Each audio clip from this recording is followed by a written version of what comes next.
अस्सलाम वालेकुम class 4 lesson 9 money. बेटा आज जो हम लेसन पढ़ने जा रहे हैं वो मनी के बारे में है। जैसा कि कल मैंने आपको बताया था कि मनी क्या है, ये हमारी ज़रूरियात को पूरा करती है। जो हम चाहते हैं वो हम ले सकते हैं, जिस चीज़ की हमें ख्वाहिश होती है हम उसको ख़रीद सकते हैं। मतलब अगर हमने किसी चीज़ को ख़रीदना है, अगर जो हम वेयर करते हैं वो भी पैसों से ख़रीदते हैं, जो हम खाते हैं वो भी पैसों से ख़रीदते हैं। मतलब जो कुछ भी हम जितना भी हमारा लेन देन का सिस्टम चलता है वो पैसों से चलता है। हमें हर ज़िंदगी की लाइफ में पैसों की बहुत ज़रूरत होती है। आज मैं आपको बताऊंगी कि आपने सेविंग किस तरह करनी होती है। An individual might have to choose between taking on some extra work or having a day off. अगर एक आदमी जो है वो ये सेलेक्ट करता है कि वो किसी दिन एक्स्ट्रा काम कर लेगा और फिर एक दिन छुट्टी कर लेगा, तो इसका क्या मतलब है? क्या वो अपना अपनी जो अर्निंग कर रहा है वो इसको इक्वल कर सकेगा? बिल्कुल कर सकेगा।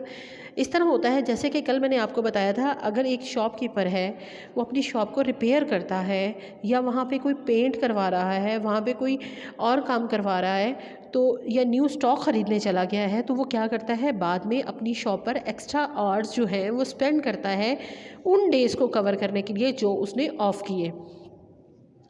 The opportunity cost if they take the day off is the money. अगर ये कॉस्ट अपॉर्चुनिटी कॉस्ट ये होती है कि अगर वो एक दिन छुट्टी करता है और उसके पास पैसे नहीं आते, that they would have earn for working the extra hours. और तो ये हो सकता है कि वो अपना ज़्यादा एक्स्ट्रा आवर्स काम करके उसको कमा ले। ये अपॉर्चुनिटी कॉस्ट होती है। एक दिन छुट्टी की है लेकिन दूसरे दिन वो एक्स्ट्रा टाइम लगा के वो अपने मनी जो है वो अर्न कर सकता है। What could be the opportunity cost for working the extra hours. क्या इस तरह से अपॉर्चुनिटी कॉस्ट जो है काम की एक्स्ट्रा आवर्स में कंप्लीट हो जाती है?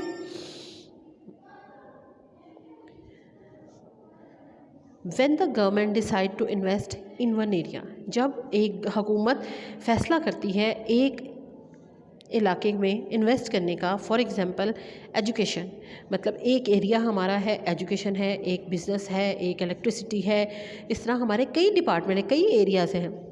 तो उसमें अगर वो डिसाइड करती है कि हमने एजुकेशन में करना है, the opportunity cost might be there.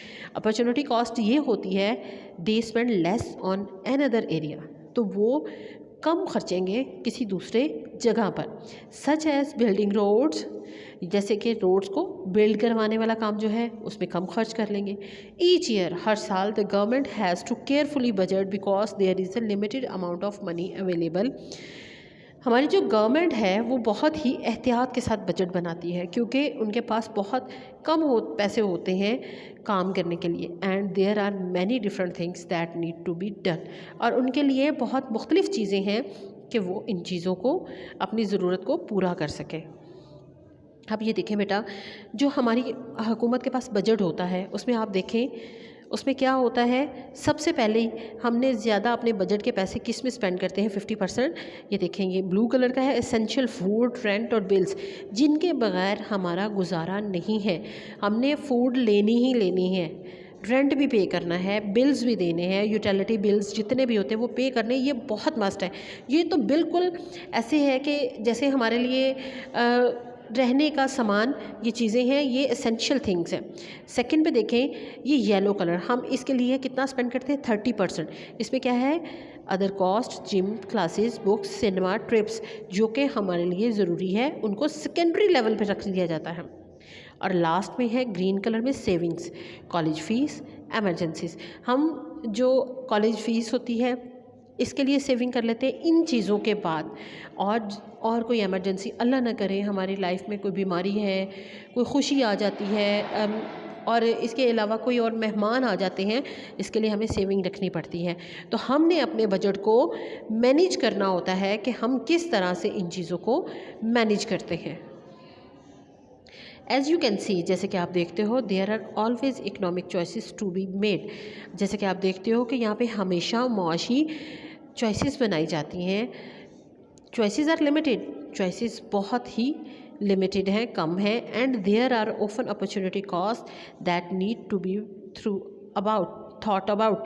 इसके लिए हमें अपॉर्चुनिटी कॉस्ट को सोचना पड़ता है। यानी कि हम जब भी देखते हैं हमारे जो इकोनॉमिक, हमारे पास पैसा कम होता है तो हमें हमेशा चॉइसेस के साथ चलना पड़ता है। हमने अपनी चॉइसेस को लिमिटेड रखना है, जिससे हमारी कॉस्ट जो है अपॉर्चुनिटी कॉस्ट के अकॉर्डिंग चलना पड़ता है। क्योंकि हम देखते होते हैं कि अगर एक तरफ से हम चीज़ को कम करते हैं तो दूसरी तरफ हमें ज़्यादा लगाना होता है। अगर हम कम लगा रहे हैं, इधर से कम लगाने वाली जगह पे गुजारा होता है और ज़्यादा जहाँ लगा रहे हैं उधर गुजारा नहीं है, तो हमें ज़्यादा लगाना पड़ता है। ये अपॉर्चुनिटी कॉस्ट होती है। सेविंग मनी, हम पैसे किस तरह से सेव करते हैं। Sometimes we want to buy somethings that cost a lot of money. अक्सर ऐसा होता है कि हम ऐसे कुछ ख़रीदने चाहते हैं जिसके पैसे बहुत ज़्यादा होते हैं।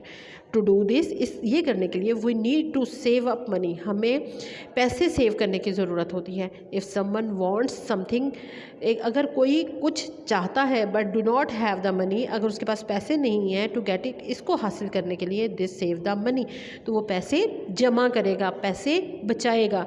मतलब अगर हमें किसी चीज़ की ज़रूरत है, फिर हम इसको डिसाइड कर लेते हैं कि हमने ये चीज़ ख़रीदनी है, आहिस्ता आहिस्ता उसको पेंडिंग करके नेक्स्ट किसी टाइम में जब हमारे पास पैसे इकट्ठे हो जाते हैं, सेव करते रहते हैं, तो फिर हम वो चीज़ ख़रीद लेते हैं। People can save money in different ways, people मुख्तलिफ़ तरीक़ों से मनी को सेव करते हैं। Most people save their money in a bank, बहुत से लोग जो है अपनी मनी बैंक में सेव करते हैं। आप लोगों को पता है बेटा, आप लोगों के पेरेंट्स ने भी बैंक में सेव किए होते हैं, बैंक में अकाउंट्स होते हैं, तो हम अपने मोस्टली मनी जो है बैंक में सेव करते हैं ताकि वो पैसे सेव रह सकें और हमें चोरी का भी डर ना हो।